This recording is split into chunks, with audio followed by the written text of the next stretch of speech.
Gentleman from Kentucky, Mr. Comer. Thank you, Mr. Chairman. And I would like to talk about health care in Kentucky. Obamacare, or the Affordable Health Care Act, however you want to pronounce it, in Kentucky was a great deal for people who got free health care via Medicaid. But it was a terrible deal for working Kentuckians who actually have to pay for their health care premiums. In Kentucky, 30% of the state is on Medicaid. That's pretty much free health care. But the rest of Kentucky and the state who are working, struggling to pay health care premiums, they don't have a very favorable opinion of the Affordable Health Care Act. Ms. Turner, I'd like to ask you a question addressing the rising cost of health care, including premiums, deductibles, and out-of-pocket expenses. This is a huge concern for most Americans, and it should be a concern for the Democrats. What options do you think policymakers should consider when discussing how to lower the cost of health insurance and provide a variety of affordable options, especially for employers and workers?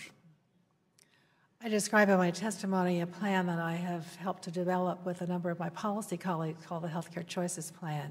And it basically recognizes that the states have a lot more knowledge about their individual markets and the needs of their citizens. And it's very difficult for Washington to finely tune legislation enough to let them do what they need to do. So we've recommended formula grants to the states to let them figure out how do they make sure that existing populations are supported, but they have the flexibility to be able to get coverage not only for the continued coverage for them, but to make sure that new people can come into the market and afford coverage and quality coverage. If there's one thing that I think all of us would agree on in both parties is that everyone should be protected with pre-existing conditions in health care. No one should be denied coverage based on their medical history. Given that, and given current law, Ms. Turner, are any reforms needed to ensure that individuals with pre-existing conditions have access to health coverage?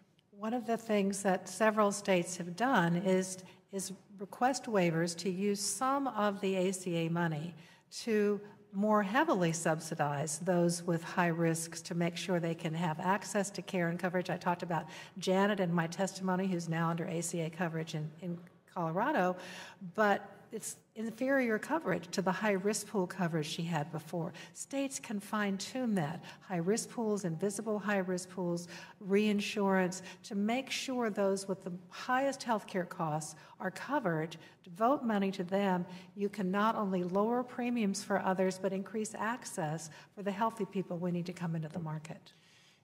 In Kentucky, prior to passage of the Affordable Health Care Act, we had a high-risk pool called Kentucky Access, and it was successful, but it was eliminated with the passage of the Affordable Health Care Act. Just to follow up on that question, would you say there are other factors that affect consumer access to health care?